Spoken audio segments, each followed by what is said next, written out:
شہر حیدرآباد میں موٹر سائیکلوں میں بے تحاشا اضافے سے ٹریفک جام کا مسئلہ۔ ریاستی دارالحکومت شہر حیدرآباد میں موٹر سائیکلوں کی تعداد میں اضافے کی وجہ سے ٹریفک مسئلہ پیدا ہو رہے ہیں۔ سڑکوں پر غیر مجاز ناجائز پارکنگوں اور قبضوں کی وجہ سے سڑکیں چھوٹی ہوتی جا رہی ہے۔ شہر حیدرآباد میں گاڑیوں کی تعداد مسلسل بڑھ رہی ہے۔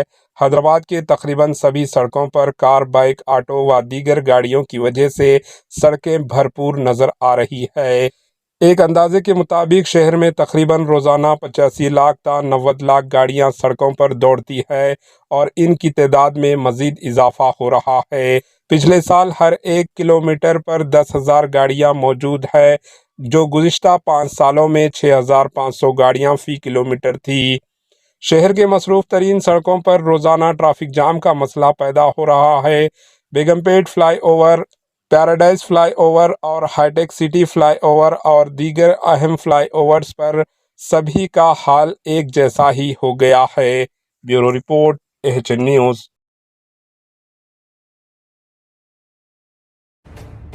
AHN نیوز کے یوٹیوب چینل کو سبسکرائب کریں اور بیل آئیکن کو دبانا نہ بھولیں تاکہ آپ کو ہر نئی آنے والی ویڈیو کا نوٹیفیکیشن بر وقت مل سکے۔